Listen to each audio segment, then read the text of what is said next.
तीर्था कार्य हो, धर्म प्रचारक भी हो, तो क्या कहना चाहोगे जनता को, मतलब ज्योतिष विज्ञान क्या है? देखिए, तारों की भाषा अगर भारत में समेटी गई है, संसार में समेटी गई है, तो वो ज्योतिष विज्ञान है। कहते हैं कि जब वेदों की तीसरी आंख के रूप में बात करते हैं तो ज्योतिष की बात की जाती है, जिससे हम भविष्य, वर्तमान और भूतकाल तीनों का हम पता लगा सकते हैं। आपके साथ आने वाला समय कैसा होगा, आपके साथ क्या बीत चुका है, और आपके लिए आज के समय में गोचर के अंदर क्या स्थिति चल रही है। तारों की भाषा में जो भी धरती के इर्द गिर्द तारे मंडराते हैं, उसका प्रभाव आदमी के मस्तिष्क पर पड़ता है, इंसान के मस्तिष्क पर पड़ता है। उसी के हिसाब से उसका कार्य आगे बढ़ता है या उसका कार्य आगे से घटता है। अभी 17 जनवरी को शनि का गोचर हुआ, शनि चला गया कुंभ राशि में। देखा होगा कि बहुत सारे लोग जो उससे पीड़ित थे उनको बहुत लाभ हुआ है। हाँ जी, हाँ जी। लेकिन कुछ लोग ऐसे भी थे जिनको आने वाले समय में कुछ कष्ट होगा। जैसे कुंभ राशि में जाने से मकर राशि में तीसरा चक्र शुरू हुआ, मकर को लाभ हुआ। धनु राशि से शनि निकल गया है तो धनु राशि को लाभ हुआ। ढैया चल रही थी मकर में, उस मिथुन में और तुला में, तो उन लोगों को लाभ हो गया। अब जो चलेगा वृश्चिक में चलेगा, जो चल रहा है, और कर्क में चलेगी ढैया, थोड़ा सा धीमापन का एहसास होगा, मानसिक परेशानी और उत्तेजना बढ़ेगी। उधर कुंभ राशि के अंदर शनि अच्छे फल देगा, लेकिन आपको अपनी वाणी में सुधार करना पड़ेगा। और साथ में मीन राशि में भी शनि की साढ़े शुरू हो गई है। तो ये होता है जो हमारे वर्तमान समय है, आने वाला समय है। शनि हर चीज़ को स्लो कर देता है, ऐसे सूर्य का प्रभाव है। मकर राशि का जो सूर्य होता है, दिन बढ़ना शुरू हो जाता है, सारे काम उसी हिसाब से होने लगते हैं। हमारे यहाँ बसंत उत्सव मनाया जाता है। कहते हैं कि बसंत उत्सव मनाने के साथ साथ सर्दी का प्रकोप थम जाता है और उसके बाद से सूर्य बड़ा होने लगता है, दिन बड़े होने लगते हैं और नई नई फसलों का आवागमन होता है, जिससे हमारी रोजाना की भूख शांत होती है। जैसे गेहूं की फसल आ गई है, गन्ने की फसल समाप्त हो गई है, नई नई सब्जियां आ जाएंगी, हरी सब्जियों का सेवन बढ़ जाएगा। मौसम के हिसाब से, ग्रहों के हिसाब से सब कुछ एक क्रियाशील चलता रहता है। और यही ज्योतिष हमें आगे का दर्शन देता है, हमें दर्शन बताता है और साथ में तारों की भाषा बताता है। हस्त विज्ञान क्या है? देखिए, हस्त विज्ञान सामुद्रिक शास्त्र को माना जाता है। सामुद्रिक शास्त्र में एक प्रणाली है हस्तरेखा। हस्तरेखा में हाथों का जो पाँव, जिसको इंग्लिश में पाँव बोलते हैं, ये रेखाएं प्रतिपल बदलती रहती हैं। आज आप देखेंगे जो रेखाएं हैं, कल उसमें बदलाव होगा। इसको बोलते हैं कर्म रेखा।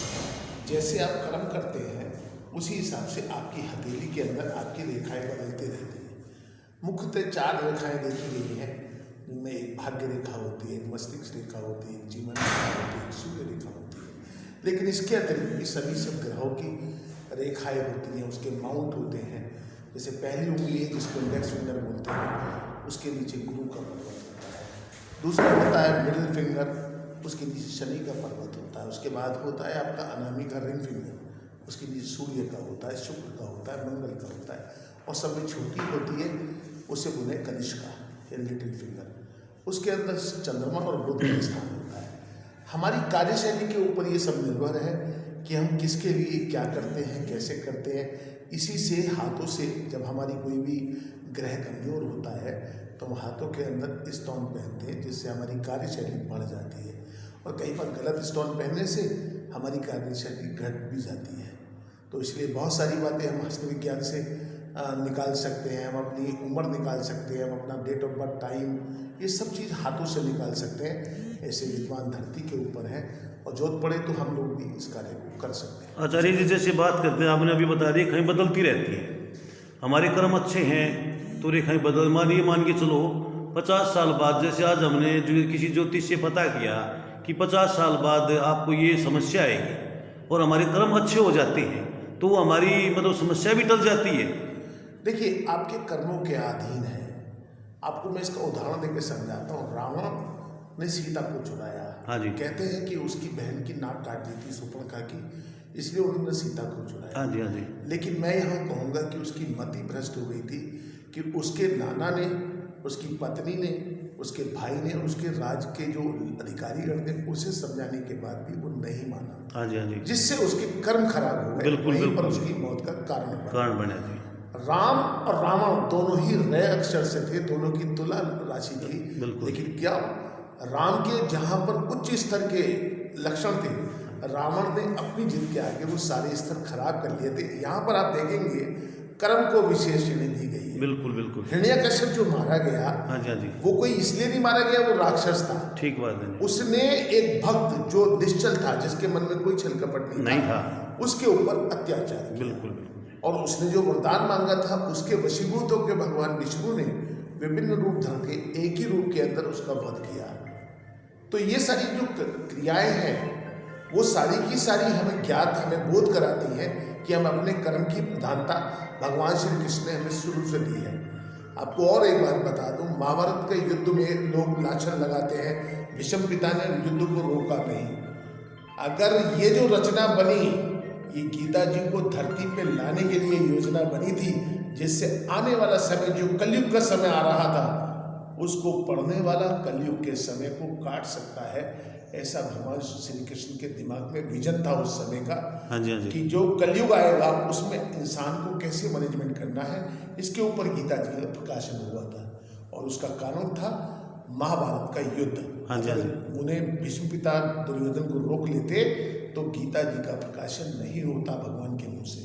ये इसका असली अध्यात्म जो इसका है, वो ये अध्यात्म है। आचार्य जी एक जैसी बात करते हैं, बच्चा जन्म लेता है, कई बार बच्चे जन्म लेते ही कोई पैदाइशी बीमारी है या इस तरह की जो है ना, मतलब उसको समस्याएं झेलनी पड़ती हैं, बीमारी ग्रस्त हो जाता है, तो उसको हम क्या कहेंगे कि उसको पिछला कर्म है या उसने कोई कर्म नहीं किए, क्योंकि अभी जन्म हुआ उसका, उस बारे में आपका क्या कहना है? हम उसके जब ग्रहण की बात करते हैं, जब हम उसकी कुंडली बनाते हैं, तो हमको पता चल जाता है। देखिए, बच्चा पैदा होते ही पता नहीं चलता इसको बीमारी क्या है। हाँ जी, सब गलत कहते हैं। जब बच्चा रो के डॉक्टर के गोद में आता है, तो डॉक्टर कहता है इसकी नाक बहुत बह रही है भाई। बिल्कुल जी। पैदा होते बच्चे की, या इसको दस्त बहुत आ रहे हैं, अर्थात या तो पेट खराब है, या जैसे हैंडीकैप्ड है, पैदाइशी जो है ना, मतलब पैरों से लाचार है, तो आप देखेंगे उसके उस 9 महीने के गर्भ के अंदर जाके देखिए, कहीं कोई ग्रहण तो नहीं पड़ा।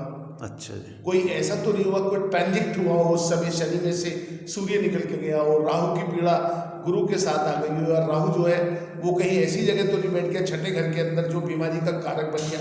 छठा घर, आठवां घर मौत का और छठा घर बीमारी का होता है। हाँ जी, हाँ जी। कहीं ऑक्सीजन की कमी तो नहीं हो गई, इसमें विकलांगता आती है। अच्छा। और असली जो विकलांगता आती है वो अगर ग्रहण काल के अंदर बच्चे के सांस आते हैं, जब वो छठे महीने में होता है उसके सांस आ जाते हैं। कई बार छठमासी बच्चा भी मैंने जीते हुए देखा है। हाँ जी हाँ जी। तो मेरा कहना सिर्फ इतना है कि जो 6 महीने में बच्चे के, छठे महीने में बच्चे के प्राण आते हैं, उसके बाद कोई ग्रहण तो ट्रांजेक्ट नहीं हुआ। हाँ जी हाँ जी। किसी भी का, सूर्य का ग्रहण तो मैंने बोला है, चंद्रमा का भी हो सकता है, गुरु का भी हो सकता है, वो जो भी ग्रहण होगा बिल्कुल बिल्कुल, वो उसको क्योर करने के लिए और ना क्योर करने के लिए होता है। इसके लिए एक उपाय भी बहुत बड़ा है। हाँ जी, मैं आप लोगों को बताते हुए इस बात का अपने ऊपर बड़ा फख्र महसूस कर रहा हूँ। हाँ जी। जो आजकल मेडिकल साइंस ने शुरू किया, हमारे यहाँ बौद्धिक काल से शुरू हो रहा है कि उसकी नाभि, उसका प्रिजर्वेशन होना चाहिए। नाभि के प्रिजर्वेशन से हम लोग उसके लिए एंटीऑक्सीडेंट बना सकते हैं। अच्छा जी। जो उसको क्योर कर सकते हैं। हाँ हाँ हाँ, बिल्कुल सही। अब कोई किसी के जन्म से हाथ नहीं है तो हाथ तो नहीं लग सकता, ठीक बात है। हाथ तो उसका शल्य चिकित्सा के द्वारा ही लगेगा। बिल्कुल लेकिन बिल्कुल। हम उसको जो और दूसरी ऑर्गन्स के अंदर बीमारी है, उस चिकित्सा से जो नाभि हमारे अवन नाल होती है, हम उससे उसको कर सकते हैं। हाँ जी हाँ जी। ज्योतिष विज्ञान, हस्त विज्ञान, अंक विज्ञान, इनमें सबसे सटीक जानकारी कौन सा विज्ञान है? देखिए, सभी अपनी अपनी जगह पर जो जैसा विद्वान है, वो सभी लोग अपने अपने मत में मास्टर होते हैं। वो अपनी अपनी जानकारी अपने विधा से सब दे सकते हैं। लेकिन मदर ऑफ द दिस चीज थिंग वो वैदिक ज्योतिष है। वैदिक ज्योतिष के सारे अंग हैं, जिसके अंदर सामुद्रिक शास्त्र भी है, जिसमें वास्तु भी है, जिसमें टैरो भी है, जिसमें अंक शास्त्र भी है। सभी मदर है। वैदिक ज्योतिष इसकी मदर मानी जाती है। तो जब तक वैदिक ज्योतिष हम लोगों का पूरा नहीं होगा, तब तक कोई समस्या का समाधान नहीं हो सकता। सरकारी नौकरी पाने के लिए कोई सटीक उपाय है? सरकारी नौकरी पानी है, सबसे पहला उपाय तो यह है कि आपको बहुत मेहनत करनी पड़ेगी। बिल्कुल ठीक हम बात। लोगों की आबादी बहुत है और नहीं आचार्य, जैसे कई बच्चे ऐसे भी होते हैं जो मेहनत करते हैं। देखिए, बुरा नहीं मानना, हमारे देश के अंदर रिलीजन सिस्टम है, तो जो अपर कास्ट है वो आज 4th कास्ट से भी नीचे की लेवल में चली गई। बिल्कुल बिल्कुल जी। आप मेहनत कीजिए, ज्योतिष को भूल जाइए, अपनी स्टडी को पूरी कीजिए, गवर्नमेंट के जो नॉर्म्स बने हैं उस पर पूरा उतरने की कोशिश कीजिए। और आप लोग अगर 100% मेहनत करते हैं तो 125% मेहनत करें, निश्चित तौर से आप सफल होंगे। बात ज्योतिष की आती है, माता पिता बहन और भाई इन चारों से संबंध बढ़िया बना के रखें। अगर पिता से अच्छे संबंध बनाओगे आपका सूर्य बलिष्ठ होगा, माता से संबंध अच्छे बना के रखोगे आपका चंद्रमा बलिष्ठ होगा, अगर आपके भाई से संबंध बना के रखोगे आपका मंगल बढ़िया होगा, और बहन से संबंध बना के रखोगे तो आपका बुध अच्छा होगा। और इनमें से अगर आपका किसी से भी झगड़ा होता है तो मान लेना आपके ये ग्रह खराब है, और इन चारों ग्रहों का प्रभाव आपकी सरकारी नौकरी पे पड़ता है। राहु को प्रसन्न करने का उपाय। अगर आपको राहु को प्रसन्न करना है तो आपको शंकर भगवान की पूजा करनी पड़ेगी। अगर आपको राहु का जो मतलब जिनकी शादी हो चुकी है, विवाहित है, उन लोगों को अपने ससुराल से कोई भी एक चांदी का, सोने का, पीतल का, लोहे का छल्ला लेके अपने हाथ में धारण कर लेना चाहिए, उससे आपका राहु ठीक हो जाता है। राहु ससुराल को बोलते हैं और केतु पुत्र को बोलते हैं, इसको ध्यान में रखना। मतलब ससुराल से छल्ला लेकर। दूसरी बात, एक खास बात कहना चाहता हूँ, अपनी पत्नी को कभी भी गाली मत देना, अपनी पत्नी की बेइज्जती कभी मत करना। आपके सारे ऐशो आराम खत्म हो जाएंगे, क्योंकि पत्नी शुक्र का प्रतीक है। हाँ जी। और अगर आप पत्नी को गाली देते हैं, पत्नी के साथ बदतमीजी करते हैं, धन का अभाव आपको हमेशा बना रहेगा। अब मैं आपके हाथों हाथ आप ना पूछ रहे तो भी बताता हूँ, शनि के बारे में बता दूँ। हाँ जी। कभी भी अपने घर के कामगारों को परेशान मत करना। जो लोग आपके घर में लेबर का काम करते हैं, जो आपके घर में चिनाई करते हैं, जो आपके घर में बढ़ई का काम करते हैं, जो आपके घर में सफाई कर्मी आते हैं, आप उनको कुछ ना दे चाहे, लेकिन उनसे कड़वा कभी ना बोले। बिल्कुल बिल्कुल। उनकी मजदूरी पूरी दें। ठीक बात। ये मैं आपको आपके माध्यम से ये कहना चाहता हूँ। ठीक है।